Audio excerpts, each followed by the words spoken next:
Pakistani আইএসআইয়ের agent সান্ডা মাহফুজ ভুলে গেছে যে ওর বাপেরা ৯৩,০০০ সৈন্য নিয়ে বাংলাদেশে আত্মসমর্পণ করে তারপরে ভারতের ২ বছর কয়েদখানায় থেকে তারপরে পাকিস্তানে হেরে গেছে।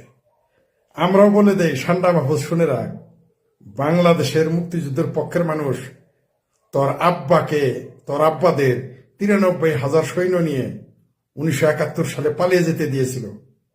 এইবার তোদের আর ক্ষমা করা হবে না।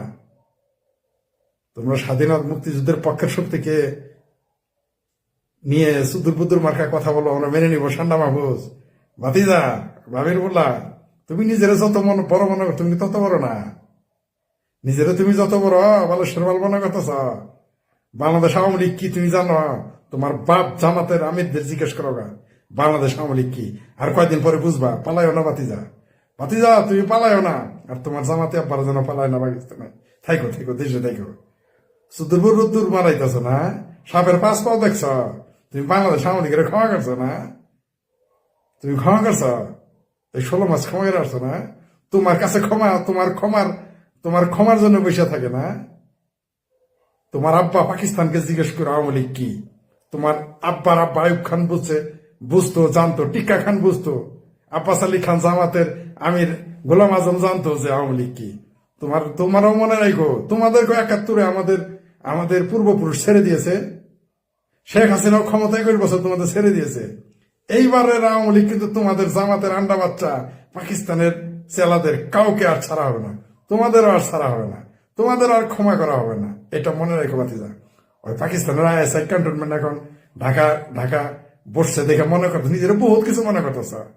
তোমার বাপদাদারা কিন্তু ৭১-এ হারছে, আবার হারবা। এবং এইবার যা হারবা, এবার কিন্তু চোখে অন্ধকার দেখবা না, খালি দেখতে পারবা সামনে কি ঘটে। বুঝছো সান্ডা মাহফুজ? অত সুদূর বুদুর করো না। তোমার ইউনুস আব্বা পালাবে, ওই ২৭ শকুন পালাবে, তাহের পাওয়ার, গোলাম পাওয়ার, মাওয়ার সব পালাবে। আর দেশে থাকলে পাবলিক পেটে মারা দেখবো বের করবে। তুমি এত সুদূর বুদুর করো না বাবা। এত সাপের পাঁচ পাও দেখছো না? সাপের পাঁচ পাও দেখা গেলে ছোড়াবো তোমার কেউ রক্ষা করতে পারবো না। তোমাদের পাকিস্তানি আব্বারা তোমাদের রক্ষা করবে না, পারে না। ওদের নিজেরই গোয়া খালে আর বিলে। ওদের দেখো পাকিস্তান ভাঙতে হবে। বাংলাদেশের জনগণ, বাংলাদেশের মুক্তিযুদ্ধের পক্ষের জনগণ পাকিস্তানও ভাঙবে। তোমার আব্বার দেশ ভাঙবে। আর আমরা এটাও জানি, তোমার পাকিস্তান যত না ভাঙবো, তোমরা সুদূর বুদুর করবাই। তোমাদের সুদূর বুদুর ঠান্ডা করবো, খুব বেশি দিন নাই আর। তোমাদের সুদূর বুদুর বাংলাদেশের জনগণ ঠান্ডা করে ফেলবে।